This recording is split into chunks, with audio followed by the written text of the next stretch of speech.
Olá, tudo bem? Mais um domingo reunidos. Hoje nós não teremos culto presencial, mas eu estou aqui para compartilhar da palavra de Deus com você nesse dia, para que nós nos assentemos à roda da mesa do nosso Deus. Eu costumo dizer sempre isso, né? E eu quero compartilhar essa palavra de Deus com você sobre a sua natureza no seu juízo. Como que Deus aplica o seu juízo.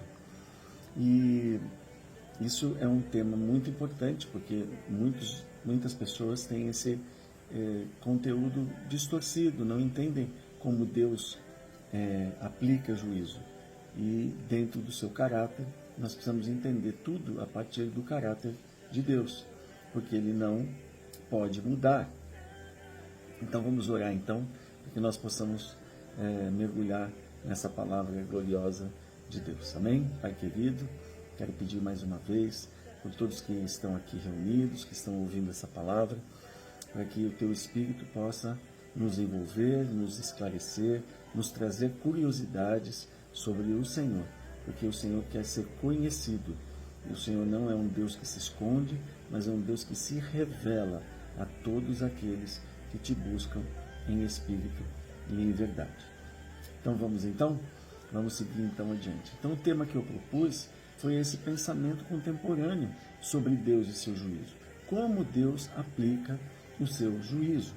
E eu quero chamar a atenção para você para 5 pontos sobre Deus e seu juízo, que são mal interpretados pela humanidade. O primeiro ponto é a separação indevida entre o Deus do Antigo Testamento e o Deus do Novo Testamento. Muitos acreditam em 2 deuses, né? Um Deus supostamente irado, sanguíneo, sanguinário, irado, que condena as pessoas, assim, lança fogo do céu, destrói as pessoas e manda as pessoas para o inferno. E um Deus compassivo no Novo Testamento, quer dizer, o Pai no Velho Testamento, no Antigo Testamento, que não existe o Velho Testamento, existe o Antigo Testamento, né? E a antiga aliança e a nova aliança, que é em Cristo Jesus. E em Cristo Jesus, Deus é bonzinho, Ele não condena ninguém, Ele não julga ninguém, né? Ele é compassivo, Ele é longânimo, e nele nós podemos nos confiar que Ele não vai nos destruir. Isso é um fruto de ignorância histórica e ignorância teológica, porque muitas vezes a gente não mergulha na palavra de Deus para compreender os atributos de Deus. E ignora que Deus é imutável, porque eu, o Senhor, não mudo, Malaquias 3:6. E depois, todo dom perfeito vem do Pai das luzes, em quem não há sombra de variação. E não há mudança nem sombra de variação, Tiago 1,17. Ora, se Deus não muda, como Ele pode ter um caráter na velha aliança, na antiga aliança, e um caráter na nova aliança? Ele é o mesmo ontem, hoje e eternamente. Se Ele não mudou, porque temos essa impressão? Justamente por isso, por uma falta de interpretação, por falta de conhecimento de Deus, é que eu quero compartilhar e percorrer essa palavra com você.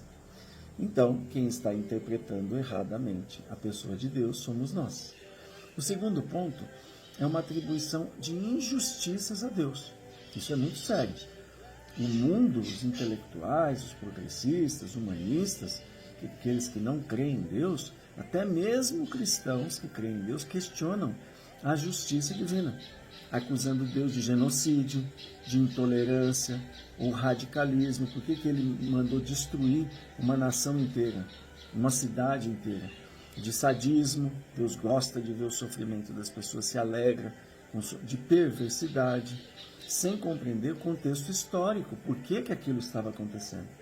Então, o histórico e moral das narrativas bíblicas. Eles julgam a Escritura segundo o seu entendimento distorcido e sua visão distorcida, sem considerar que Deus é santo, a gravidade do pecado e a justiça de Deus como fundamento do seu trono, sua infinita misericórdia e longanimidade. Veja, a justiça e juízo são base do seu trono. Misericórdia e verdade irão adiante do seu rosto. Salmos 89:14. Olha, se Ele é justo e julga retamente, como que Ele pode fazer um juízo instantâneo das coisas, né? E misericórdia e verdade irão adiante do seu trono. Quer dizer, se ele é verdadeiro, se ele é misericordioso, como que ele pode ser um juiz injusto? Não tem como. Então, Deus, os atributos de Deus são todos aplicados na história ou em qualquer contexto, todos juntos. Ele não desassocia uma coisa da outra. Uma hora ele está bravo, outra hora ele está longânimo. Uma hora ele é amoroso, outra hora ele quer destruir. Não, não é assim. Nós precisamos entender que Deus é um ser que aplica, os seus atributos são aplicados todos, na sua natureza é aplicada toda na história e em qualquer contexto. Outro ponto é o humanismo. No humanismo, o homem é o centro das coisas. O pensamento do homem atual coloca o homem como um padrão do certo e do errado. Ele rejeita Deus, né, na característica moral. O juízo divino parece para ele injusto. Ou seja, o homem, o humanista, ele pensa que o seu juízo e a sua moral e o seu caráter são mais excelentes do que o próprio Deus. Sendo ele um homem efêmero, passageiro, insignificante em todos os sentidos. O homem, o humanista, ele se acha numa posição superior à do Criador. Né? Ele é um ser finito, frágil, passageiro, né? Muitas vezes inconstante, sujeito à morte, não tem controle nenhum absoluto sobre a sua própria existência, não sabe nem de onde veio nem para onde vai. E acha que pode criar um padrão moral maior do que o próprio Criador. Porque ele ignora que todos pecaram e destituídos estão da glória de Deus. Então o pensamento humano do humanista está caído, está distorcido e deteriorado. O quarto ponto é a longanimidade de Deus incompreendida. Por que se Deus existe, por que o mal prevalece? Por que os maus estão sempre vencendo na terra? Por que eles sempre prosperam? E muitas vezes o justo é perseguido e destruído. A longanimidade de Deus é mal compreendida porque confundem paciência de Deus com a ausência de juízo. Os homens têm a impressão de que Deus nunca vai julgar o mal. A demora no castigo é vista como fraqueza e indiferença de Deus, mas na verdade é prova da sua misericórdia e longanimidade, como diz lá no Salmo 89. O Senhor não retarda a sua promessa, ainda que alguns a tenham por tardia, mas é longânimo. Vejam o caráter de Deus aqui. Longânimo para convosco, não querendo que alguns se percam, senão que todos venham a arrepender-se. 2 Pedro 3,9. Veja, você mesmo, eu, somos um grande exemplo dessa longanimidade. Eu conheci o Senhor Jesus com 26 anos. E imaginem se Deus tivesse me julgado quando eu tinha 15. Se eu tivesse morrido quando eu tinha 20. Se ele tivesse perdido a paciência e mandado um meteoro do céu para me destruir quando eu tinha 20 anos. Eu estaria condenado. Então veja, a paciência de Deus é que nos faz nos arrepender. Por isso ele é longânimo, ele não é demorado no seu juízo. Ele aguarda que o homem venha ao conhecimento da salvação em Cristo Jesus. A frase, não querendo que alguns se percam, significa que uma parcela vai se perder e que em algum momento chegará a conta. Então ele, para que isso não aconteça, ele demora no seu juízo, esperando esse processo de arrependimento. O quinto ponto, cristãos que suavizam a justiça divina. E aí aquela comparação que eu fiz no princípio. Por que a impressão, por que o juízo de Deus é mal visto? Por que o pensamento contemporâneo desse mundo sobre Deus e seu juízo está completamente distorcido? Porque eles separam o Deus antigo, julgador, irado, de um Deus longânimo, amoroso, que não condena no Novo Testamento. Então os próprios cristãos suavizam essa justiça divina, rejeitando o ensino sobre o juízo eterno. Preferem uma mensagem diluída, uma mensagem de amor sem santidade. Mas a Escritura mostra claramente que o mesmo Cristo que morreu pelos pecados voltará em juízo. Muitas pessoas desconhecem essa palavra. Que ele disse, quando ele subiu aos céus, ele dá a grande comissão, que todos chamam, né? O ministério das missões, né? Diz, ide por todo mundo, pregar o evangelho a toda criatura. Só que as pessoas não prestam atenção no restante do versículo. Não leem o versículo completo. Quem crer e for batizado será salvo. Então ele disse lá, todos que crerem, a humanidade será salva? Não, ele dá 2 caminhos. O evangelho é feito de 2 caminhos. Quem crer e for batizado será salvo. Quem não crer será condenado. E veja que interessante, porque quem crê se batiza, ou seja, segue os mandamentos de Cristo, de Deus e dos apóstolos. Quem que mandou batizar? Não foi João Batista?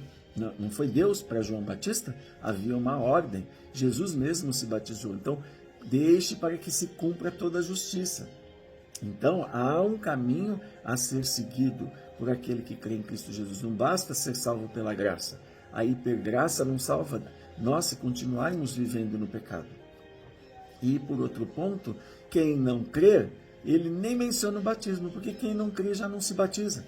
Quer dizer, eu estou usando o batismo como uma figura de um sacramento. Mas há muitos outros mandamentos que mostram que aquele que se converteu mudou de vida. E que não pode estar continuar cometendo. Mas vamos adiante, que aqui não é sobre soteriologia, mas é sobre juízo. Então não é sobre salvação, é sobre juízo. Então veja, Jesus não é um Deus amoroso, compassivo, longânimo, somente, mas ele carrega nele o juízo também. Quando ele diz, eu sou a videira verdadeira, ele também aponta para um juízo de condenação. O meu pai, o lavrador, poda aqueles que não dão fruto, e eles são queimados. Os anjos levam para o fogo, para o inferno, para a condenação.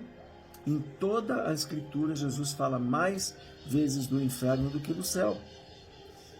Então, o Jesus, o Deus incompassivo do Velho Testamento, é o mesmo Deus do Novo Testamento. É necessário a fé por meio da graça, né?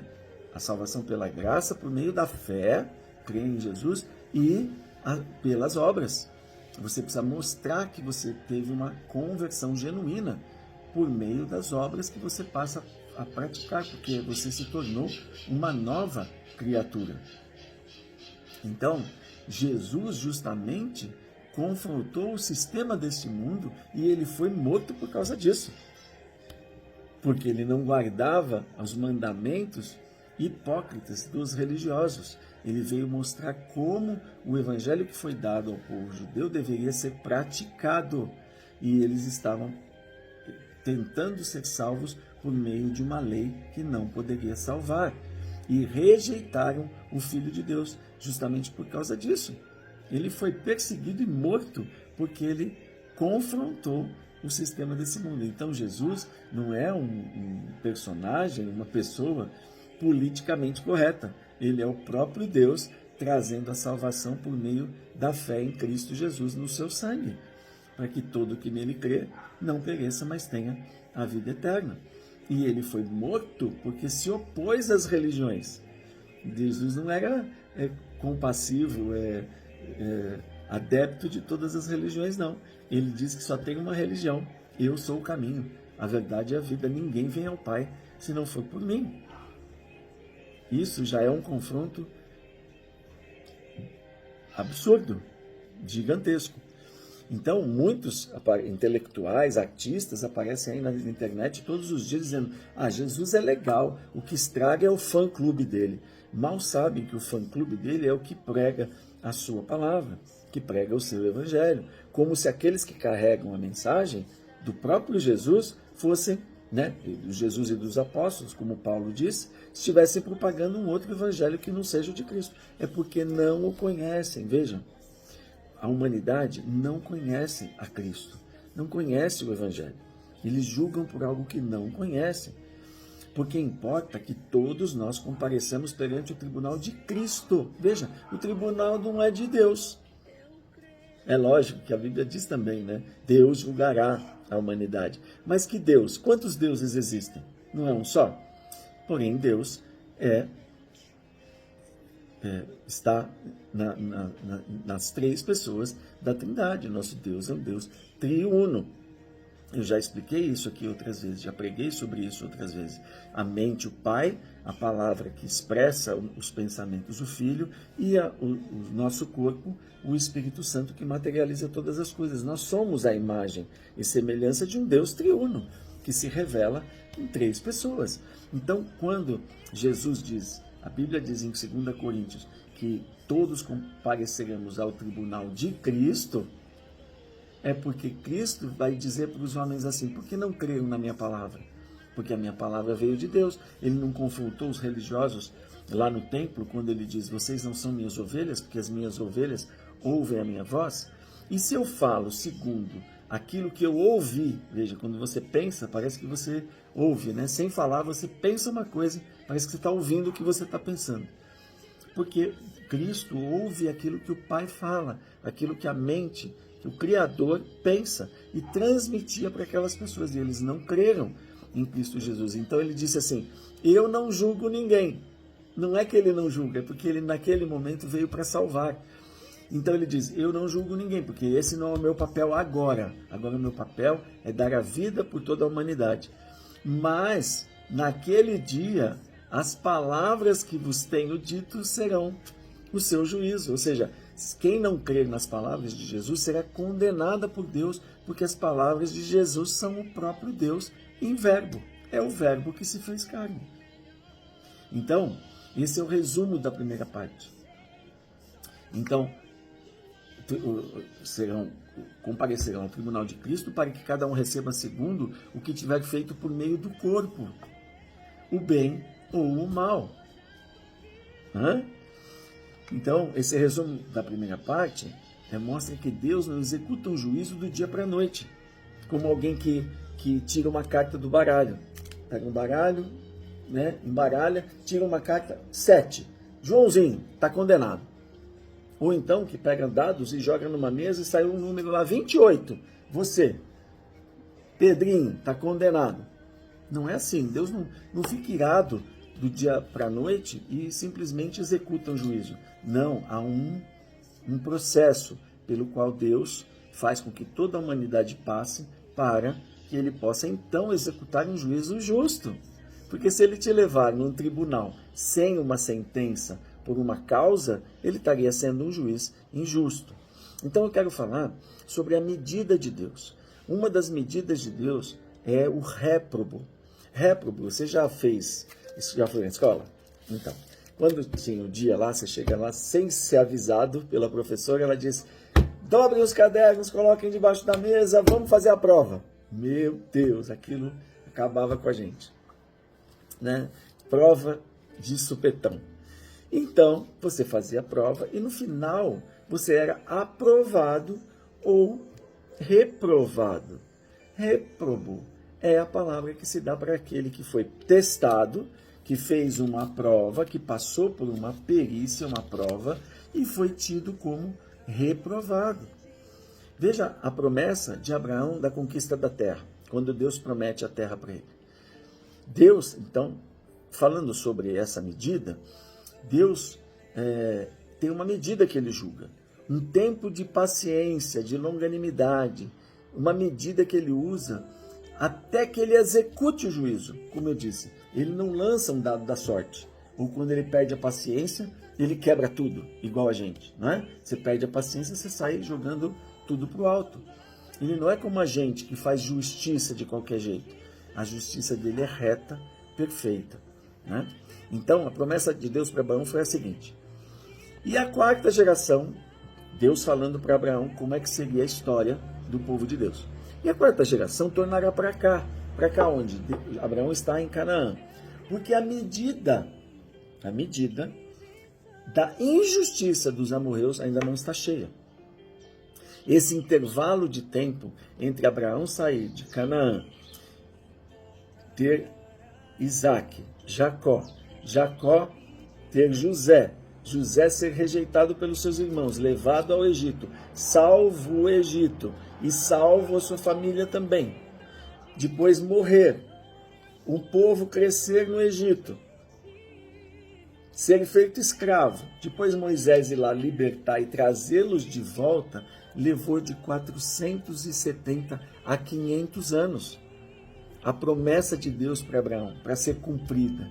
E agora, quando ela está sendo cumprida, quando Moisés está entrando na terra prometida por meio de Josué, em Deuteronômio 9, sabe o que Deus diz? Ele diz, não é para aquele povo, os escravos libertados do Egito, 40 anos depois entrando na terra prometida, não é por causa da tua justiça, Israel, nem pela retidão do teu coração que entras a possuir a terra, mas pela impiedade dessas nações. Que nações? Aquelas que Deus tinha falado para Abraão. O tempo, a medida da injustiça dos amorreus ainda não está cheia. Precisou 470 anos, 500 anos, para que Deus julgasse aquela nação, gente. E ele diz, não é pela impiedade deles, porque 500 anos depois eles não se arrependeram ainda. O Senhor teu Deus as lança fora de diante de ti, para confirmar a palavra que o Senhor jurou aos teus pais, Abraão, Isaque e Jacó. Por que pais? Para Abraão, lá, quando ele ainda morava em tendas, em cabanas.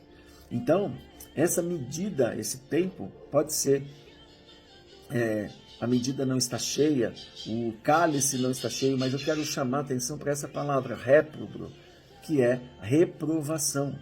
Que o significado dessa palavra é alguém ou mente que Deus testou e achou inútil e rejeitou. Irmãos, se alguém, em sã consciência, não conseguir compreender que o tempo de juízo dos amorreus levou 500 anos e que isso aponta para um Deus paciente e longânimo, você pode esquecer as Escrituras, porque aí você não crê em mais nada. Então Deus se mostra como um Deus amoroso, compassivo, paciente, que aguarda que os homens venham ao arrependimento, até a última instância. Ele não quer que ninguém se perca. Então, essa palavra réprobo, reprovado, carrega um significado muito pesado. Ela não significa apenas ruim ou pecaminoso, no sentido casual das coisas. Ela refere-se a uma mente que Deus testou incansavelmente e rejeitou. Veja, Romanos 1,28 diz, Deus os entregou uma mente reprovada para fazerem as coisas que não são convenientes. Isso mostra uma fase em que as pessoas continuamente rejeitaram. Deus abandona as pessoas aos seus desejos, porque elas não se sujeitaram, não aceitaram a correção, mediante prova. Por isso que é reprovado, réprobo. Não é alguém que rejeitou de uma forma imediata, mas por várias insistências de Deus, ela não se submeteu ao Evangelho, às boas novas, como o povo do dilúvio.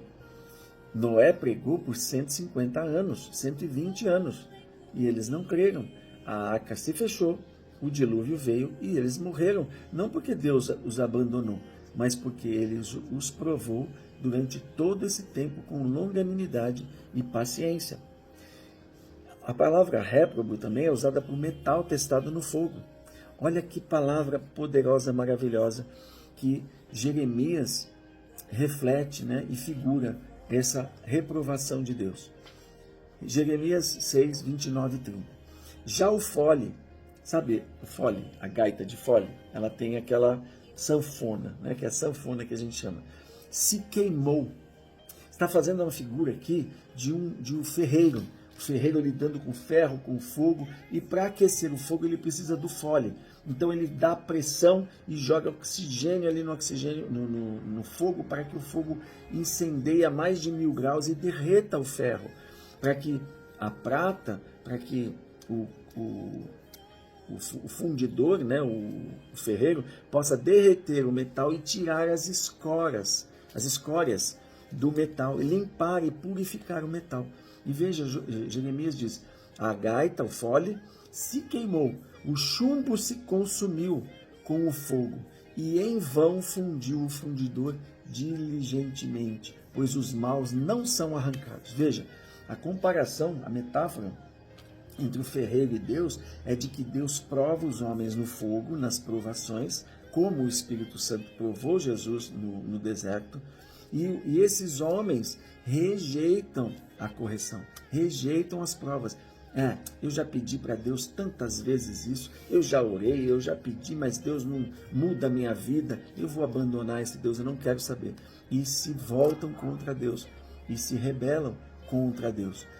E a palavra diz, prata rejeitada lhes chamarão, porque o Senhor os rejeitou. Os rejeitou porque os desprezou puramente? Não, porque no processo Deus deu chances, a pessoa rejeitou. Constatou, Deus verifica que não há mais retorno. O resultado, Deus entrega então as pessoas ao próprio caminho, ao seu próprio juízo. Réprobo é uma régua divina que determina o fim do processo da misericórdia. E aí, então, Deus passa a ver com o juízo. E eu quero usar, nessa palavra, exatamente o exemplo de Faraó, que é um caminho até ser reprovado. A vida de Faraó é um exemplo clássico de alguém que chega ao estado de reprovação. Ele não se tornou reprovado num instante, mas por rejeições sucessivas à voz de Deus. Vamos recapitular a história, como é que aconteceu? Vamos fazer a leitura então de Êxodo 1, de 6 a 22. Faleceu José e todos os seus irmãos, e toda aquela geração. Lembra que eu disse que José foi para o Egito? E daquele povo, daquelas 70 famílias, então, se forma um povo hebreu ali no Egito, eles crescem. Que José é esse? Esse José que salvou o Egito da fome. E os filhos de Israel frutificaram e aumentaram muito, e multiplicaram-se e foram fortalecidos grandemente, de maneira que a terra se encheu deles. E levantou-se um novo rei sobre o Egito, que não conhecera José. Não conheceu José não implica em ignorância. Os egípcios eram um povo culto. Você vê que até hoje você pega as pirâmides, os hieróglifos, e tem história registrada ali. Então era muito fácil para esse novo faraó levantar a história e descobrir de onde tinha vindo aquele povo. Mas segundo as escrituras, ele não conhecia José, o qual disse ao seu povo: eis que o povo dos filhos de Israel é muito e mais poderoso do que nós. Eia, vamos e usemos de sabedoria para com eles, para que não se multipliquem, e aconteça que, vindo guerra, eles também se ajuntem com os nossos inimigos e pelejem contra nós e subam a terra. Que conjectura, né, irmãos? Você olhar para um povo, não reconhecer o bem que eles fizeram por você, porque o Egito só existia, estava vivo por causa de José, por causa daquele povo. E ele ignorou isso. Vamos arrumar um jeito de oprimi-los para que eles não cresçam, conjecturando que se talvez um dia pudesse haver uma guerra e, havendo uma guerra, eles pudessem se unir aos inimigos e conquistar o Egito. Irmãos, quando o ímpio, quando a pessoa má deseja fazer mal para alguém, ela não precisa de uma razão lógica. Assim como o faraó, essa razão era a mais descabida do mundo. Não havia possibilidade remota nenhuma de isso acontecer, mas ele colocou na cabeça que ele precisava perseguir aquele povo, sufocar, oprimir aquele povo, para que, se por acaso, né, era uma desculpa esfarrapada. Então, algo que havia acontecido, usar o pretexto para escravizar o povo. E puseram sobre eles maiorais de tributos para os afligirem com suas cargas, porque edificaram a Faraó cidades armazéns, Pítom e Ramsés. Essas cidades armazéns eram as cidades do povo egípcio. Então ele colocou sobre eles supervisores de trabalhos forçados para construir suas cidades. Olha, vamos dar um jeito de arrumar trabalho para eles trabalharem de graça para nós, né? Mas quanto mais os afligiam, tanto mais se multiplicavam e tanto mais cresciam, de maneira que se enfadavam por causa dos filhos de Israel. eles oprimiam, faziam-lhes trabalharem forçados e mesmo assim eles cresciam demais e ameaçavam o reinado, né? O reino desse faraó. No coração dele ele se sentia ameaçado. Assim, versículo 14. Assim que lhe fizeram, e os egípcios serviam os filhos de Israel com dureza. Faziam servir os filhos de Israel com dureza. Veja, não era simplesmente uma escravidão, mas uma escravidão de opressão. Assim que lhes fizeram amargar a vida com dura servidão, em barro e em tijolos, e com todo o trabalho no campo, com todo o seu serviço, em que os obrigavam com dureza. Ainda assim, continuavam a crescer, o povo de Deus. E o rei do Egito falou às parteiras das hebreias, das quais o nome de uma era Sifrá e o da outra Puá. E disse, quando ajudardes a dar à luz as hebreias e as virdes sobre os assentos, quer dizer, de cócoras, né? Se for filho, matai-o, mas se for filha, então viva. Veja, irmãos, o processo da maldade humana, ele é progressivo. Quando a pessoa não tem temor a Deus e não tem freios, ela comete um malzinho hoje, como diz, né, a própria Escritura, quem é fiel no pouco é fiel no muito, quem é infiel no pouco é infiel no muito. Se a pessoa pratica maldades pequenas, ela vai praticar maldades grandes. Então veja, o faraó vai escalando o nível de maldade. Agora já não basta mais impedir que eles cresçam oprimindo, mas pelo assassinato. Então, assassinato, aborto premeditado, porém de forma velada e oculta. Ele chama as parteiras, né? Então, vai aumentando a maldade e injustiça. Irmãos, vocês têm noção do que nós estamos falando? Nós estamos falando de um assassinato de um bebê, logo que saísse da barriga da mãe. Não haviam os abortos de hoje, né?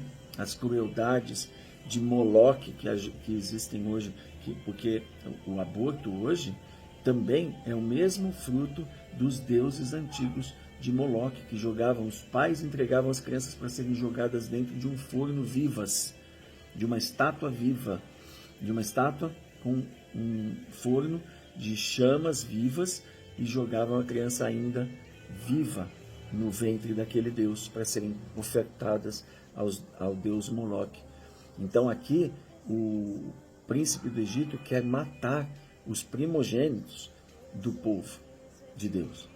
As parteiras, porém, temeram a Deus e não fizeram como o rei do Egito lhes dissera. Antes, conservavam os meninos com vida. Então, o rei chamou as parteiras e disse, por que vocês fizeram isso, deixando os meninos com vida? E as parteiras disseram a Faraó, é que as mulheres hebreias não são como as egípcias, porque são vivas e já têm dado à luz antes que a parteira venha a elas.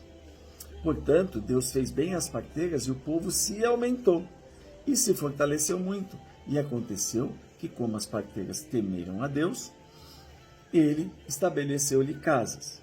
Agora, não bastava oprimir o povo. Faraó vai escalando sua maldade contra aqueles filhos dos patriarcas, que um dia salvaram o Egito de ser destruído. E ingratidão, irmãos.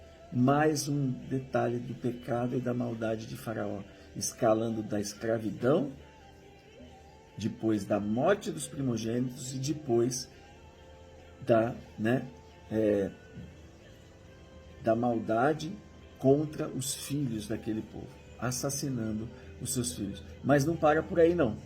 Então ordenou Faraó a todo o seu povo, dizendo, a todos os filhos que nascerem lançareis no rio, mas a todas as filhas guardareis com vida. Como ele não conseguiu fazer de forma velada, de forma escondida, ele agora já não tem mais vergonha. E ele chama toda a sua nação para matar as crianças, lançando-as no rio, para que os jacarés a comessem. Agora a maldade escalou mais um pouco ainda. O que era velado e escondido, agora chama toda a nação para praticar à luz do dia. Você sabe qual foi a sensação, qual foi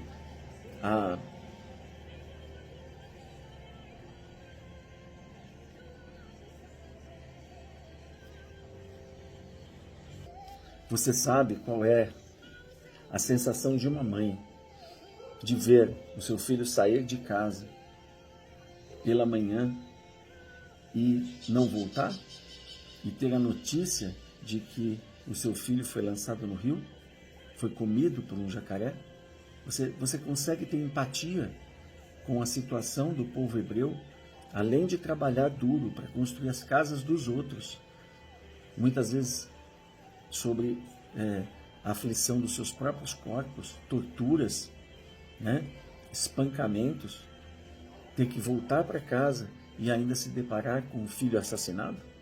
Você sabe quantas mulheres hebreias tiveram seus filhos lançados no rio Nilo para serem comidas por crocodilos?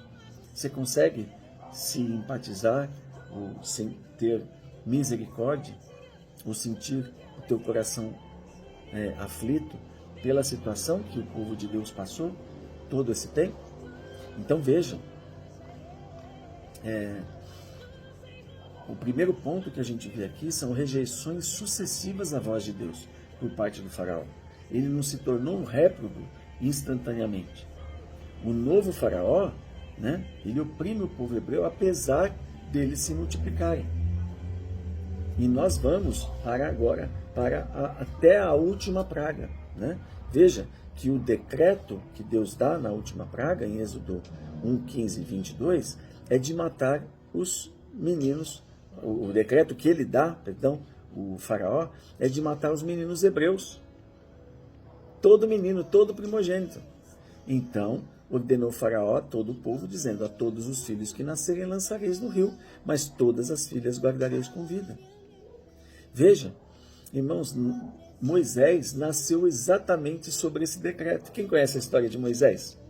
A história de Moisés diz que Moisés, a mãe dele, vendo que ele era um menino muito bonito, que não tem nada de bonito aí, a beleza dele, a mãe de Moisés percebe no filho dele uma promessa, percebe nele uma unção. Deus provavelmente tenha falado com ela, assim como falou com Maria.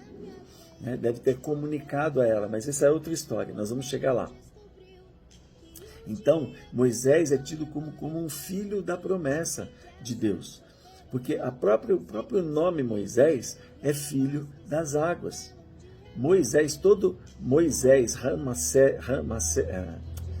Manassés, todos os nomes dos deuses egípcios apontavam para filho de alguma coisa. Manassés é filho de Man. Então, Moisés também é filho das águas, como que uma figura de que filho da palavra. Deus não havia prometido para Abraão, por meio da sua palavra, que o povo sairia de lá e se tornaria uma grande nação? Pois é, então agora Deus está cumprindo por meio da sua palavra, na pessoa de Moisés, do filho das águas, o nascido das águas. O nascido, provavelmente, também, uma figura que nós podemos chamar do batismo, um novo nascimento, A figura de Cristo Jesus. Jesus não nasce do batismo, quando Deus aparece no batismo de Jesus e diz: este é o meu filho amado, em quem me comprazo. O batismo nos torna filhos de Deus. E veja que Moisés é nascido das águas, como essa figura metafórica. Então, veja a duração disso. Moisés sai do Egito com 40 anos. Quando ele mata o soldado egípcio, ele tem 40 anos. E ele volta 40 anos depois. Ou seja, nós temos 80 anos de genocídio de crianças sendo cometidas por esse faraó. Nós não temos nem o número exato de bebês assassinados, porque o texto bíblico não detalha. Mas se nós considerarmos que Israel cresceu de 70 pessoas lá no Egito, com José, que desceram ao Egito, Gênesis 46, 27, para milhares no tempo do Êxodo, em Êxodo 12, 37, fala de 600 mil homens em pé, além de meninos. Então o massacre do faraó sobre o povo hebreu foi incontável. Atingiu dezenas e centenas de milhares de meninos, ao longo de décadas. Veja, quando Moisés volta, né, do deserto para libertar o povo conforme Deus ordenou ele, a nação continua oprimida, a nação continua escrava, então o decreto permanece, né? Então o que acontece? A proporção de assassinatos foi muito grande. E o que Deus está fazendo aqui? Por que ele não destrói o Egito? Não manda fogo e acaba com o Egito todo? Sua longanimidade, aguardando com paciência que o faraó se arrependa, aguardando que o povo egípcio se arrependa. Então veja, quando Moisés chega, Faraó, ele se via como um deus, né? O orgulho de Faraó era tão grande, mesmo mediante as pragas probatórias que Deus coloca, que ele se via como um próprio Deus. E Moisés, para ele, além de já ter sido, de ser considerado apenas um hebreu que foi tirado das águas por misericórdia da sua irmã, né? Da sua irmã, era um sujeitinho hebreu aos olhos de Faraó. Era um miserável, vindo do deserto. Assim como Jesus foi rejeitado também pelos religiosos da época. Era só um galileu, né? Assim como Pedro, não é verdade? Então, as pragas, quando o Senhor começa a aplicar as pragas probatórias, da primeira até a 10ª, elas humilhavam as divindades egípcias de Faraó. Cada representação humilhava de maneira física, prática, aquilo que ele nunca viu, porque ele adorava deuses que eram mortos. Mas o Deus de Moisés era um Deus vivo, que vinha se mostrando como um Deus poderoso e real.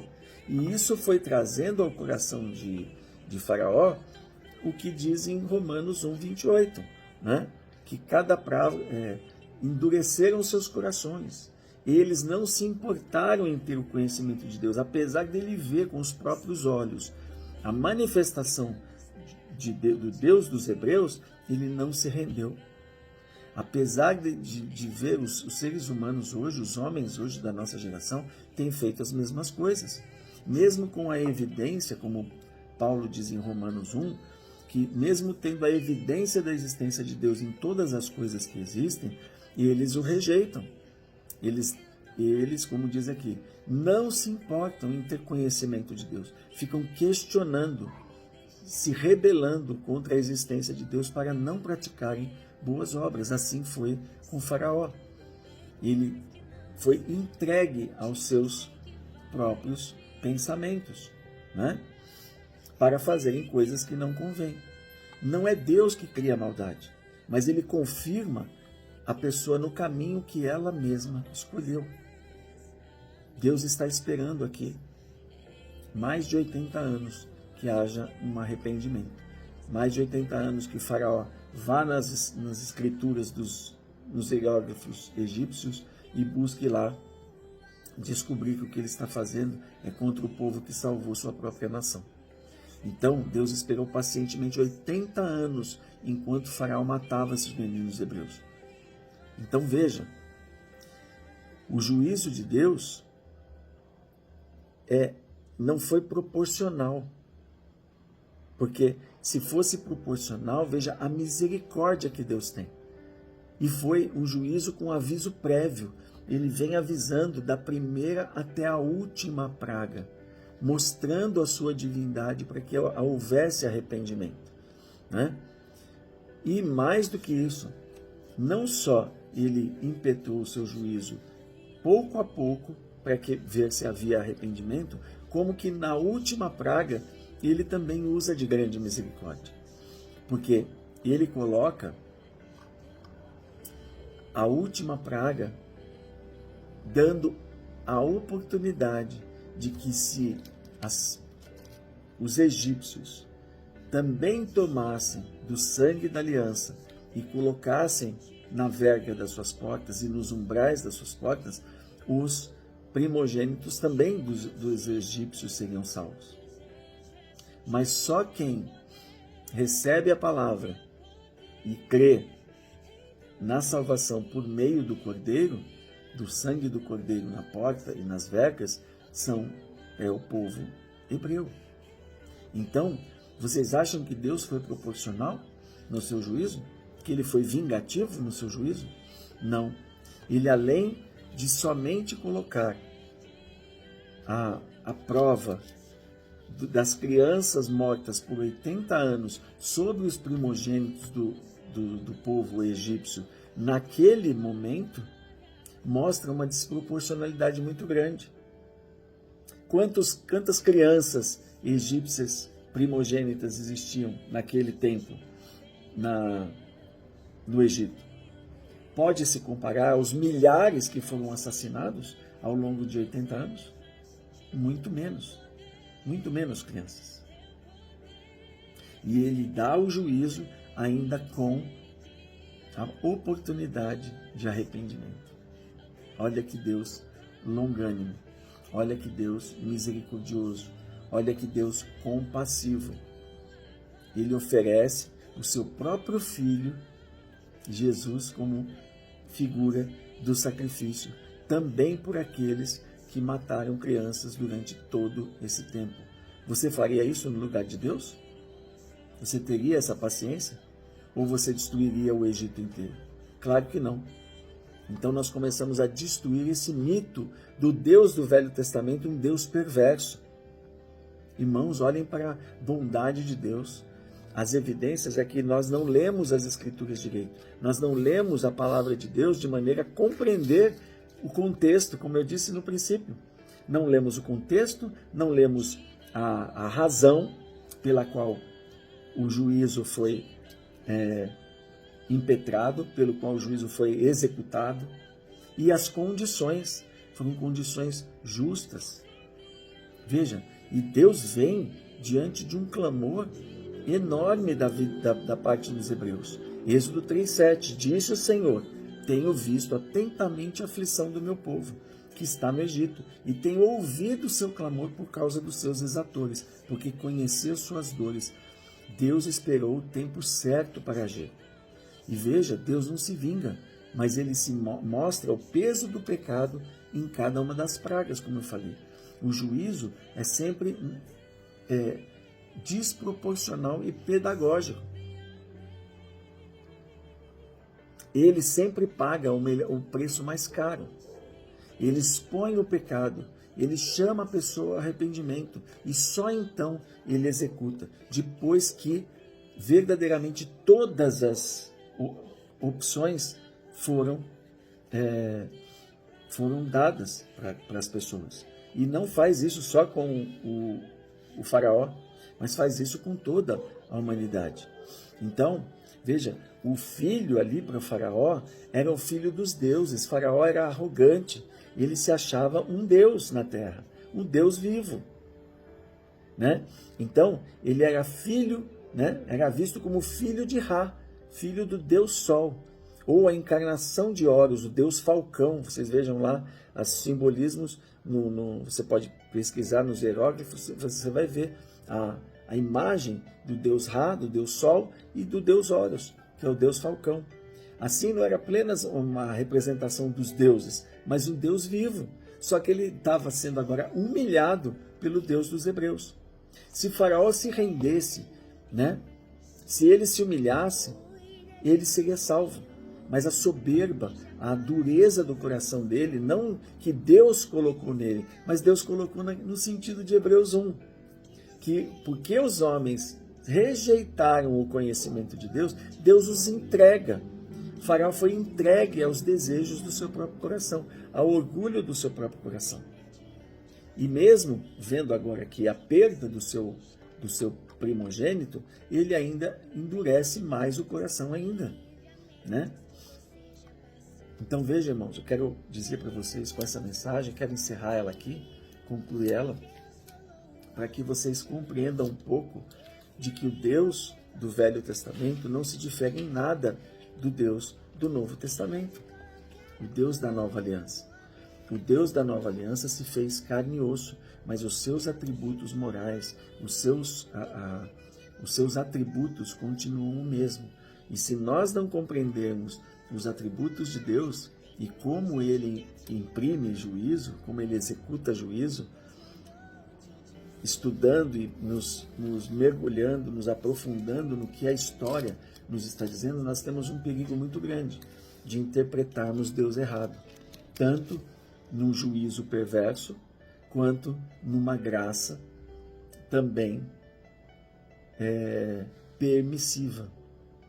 Num Deus que castiga, que destrói, sem nenhuma lógica, sem nenhuma justiça, simplesmente aplica juízo do Velho Testamento, da Antiga Aliança, e num Deus que também não se incomoda com o pecado. E esse não é o Deus que fez os céus e a terra, o Deus das Escrituras. O Deus das Escrituras é equilibrado. O Deus das Escrituras tem atributos imutáveis. E assim como ele julga com retidão e longanimidade na aliança, na Antiga Aliança, na lei, ele também julga com justiça e com juízo na nova aliança, na aliança da graça, em Cristo Jesus. O mesmo Jesus que julgava no passado, que é o Verbo que fez os céus e a terra, julga agora também no Novo Testamento. Então, nós temos o perigo de sermos como Faraó. Muitos homens hoje caminham para o estado de réprobos. Começam rejeitando discretamente os valores de Deus. Isso aqui não tem problema, aquilo também não tem, e vão de erro em erro, persistindo no erro, mesmo após advertências e sinais. Escalam para pecados públicos, como nós estamos vendo nos dias de hoje, sem vergonha, sem freios nenhum. São entregues a paixões e ideologias que desafiam abertamente o Senhor. Veja que a nossa sociedade já não tem mais vergonha de dizer coisas que em outra época era uma vergonha tremenda. Hoje as pessoas praticam pecados à luz do dia, dizendo que, como eu disse, no humanismo, elas têm liberdades para pensar como elas quiserem. Realmente tem. Só que, assim como o exemplo do réprobo, assim como o exemplo da prata rejeitada, assim como o exemplo do Faraó, haverá um dia em que o juízo chegará. Apesar de tanta misericórdia, apesar de tanta longanimidade, o juízo não tardará. Ele chegará para mim e para você.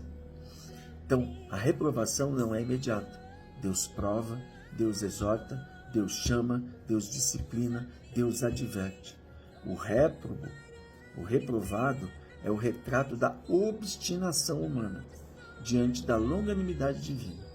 Até o último suspiro de vida, o sacrifício de Cristo está disponível, como esteve lá no sacrifício do Cordeiro, para todos que assim o quiserem. Vamos nos render, vamos entender esse Deus tão longânimo e maravilhoso que nos apresenta hoje por meio dessa história gloriosa e maravilhosa. Pai querido, o teu nome foi exaltado e é exaltado sempre no meio de nós. A tua palavra foi lida, a tua palavra foi revelada para nós, para que nós então possamos receber graciosamente o sacrifício do teu Filho agora, hoje, no dia que se chama hoje, porque a tua palavra diz que todas as vezes que ouvirdes a voz do Espírito Santo, não endureça o coração, como foi no deserto, como o Faraó assim o fez e como muitas pessoas nos dias de hoje têm feito, trazendo tanto mal sobre a humanidade, sobre si mesmas. Guarda, Senhor, as nossas vidas nesse dia e glorifica o teu nome, em nome de Jesus. Amém.